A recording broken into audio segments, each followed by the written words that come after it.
Okay, तो हम लोग यहाँ तक पहुंचे थे, ऑब्जेक्टिव्स ऑफ प्रिपेयरिंग अकाउंट्स। तो एक तो सिस्टमेटिक रिकॉर्डिंग मैंने आपको बताया, हम अपने अकाउंट्स को सारी बिजनेस की ट्रांजैक्शंस को सिस्टमेटिकली रिकॉर्ड कर सकते हैं। दूसरा मैंने आपको बताया कंपैरिजन, हम अपने ही कंपनी के अपने ही बिजनेस के अलग अलग ईयर्स को कंपेयर कर सकते हैं, राइट? कि हमारा प्रॉफिट, हमारे बिजनेस का प्रॉफिट 10 साल पहले कितना था, इस साल में कितना है, या हमारे बिजनेस की sales revenue, sales you can say 10 साल पहले कितनी थी, अभी कितनी है, हमारे एक्सपेंसेस 10 साल पहले कितने थे, अभी कितने हैं। तो कंपेयर करेंगे, अपने आप को ही अलग अलग ईयर से कंपेयर करेंगे, तो हम आगे के डिसीजंस, पॉलिसीज फ्रेम कर पाएंगे अगर सब लिखा हुआ होगा तो। आगे, comparison of our company with different companies, हम अपनी कंपनी को या अपने बिजनेस को दूसरी कंपनीज के साथ भी कंपेयर कर सकते हैं अगर अकाउंट्स प्रॉपरली बने हुए होंगे तो। To remember and to recall the transactions, ये मैंने पहले भी बताया कि याद रखने की जरूरत नहीं पड़ती हमको। अगर हमारे मोबाइल फोन में या लैपटॉप में ही सारे अकाउंट्स हैं तो हमको कुछ भी याद रखने की जरूरत नहीं है, 1 सेकंड में सारा डेटा, सारा इंफॉर्मेशन सामने आ जाता है।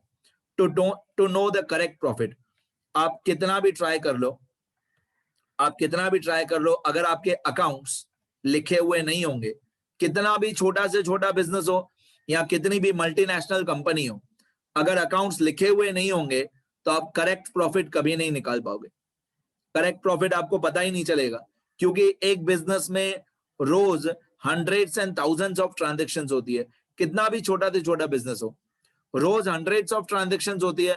आपने किसी को पैसे दिए, किसी से पैसे लिए, ऑब्वियसली आप भूल जाओगे अगर आपने प्रॉपर अकाउंटिंग नहीं की होगी तो आप एंट्रीज, ट्रांजैक्शंस भूलते जाओगे तो करेक्ट प्रॉफिट पता नहीं चलेगा।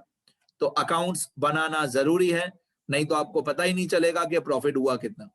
आगे, to know the financial position, ये भी जरूरी है। अगर आपके अकाउंट्स प्रॉपरली बने हुए होंगे तो आप बता सकते हो कि आज मेरे पास इतने एसेट्स हैं, इतनी लायबिलिटीज हैं। एसेट्स मतलब हमारी, यू कैन से हमारी प्रॉपर्टीज, हमारी वेल्थ आप बोल सकते हो। एसेट्स मतलब हमारी सारी वेल्थ, तो आप बता सकते हो कि इतनी मेरी वेल्थ है, इतना मेरे प्रॉपर्टीज हैं, इतने प्रॉपर्टीज को अगर मैं बेचूंगा तो मेरे को पैसा मिलेगा, और इतनी मेरी लायबिलिटीज है। बेसिकली मैं बताऊं एक एक शब्द में, एसेट्स मतलब all the amounts which are receivable by us, और लायबिलिटीज मतलब all the amounts which are payable by us. Receivable मतलब एसेट जहां से पैसा आने वाला है, पेएबल मतलब लायबिलिटी जहां पे हमको पैसे देना बाकी है। तो फाइनेंशियल पोजीशन तभी पता चलेगी सही करेक्ट जब आपने अकाउंट्स प्रॉपरली बनाए होंगे। ये ऑब्जेक्टिव्स हैं अकाउंट्स बनाने के, ठीक है। एक बार मैं स्क्रॉल कर देता हूं जितना मैंने अभी तक बताया।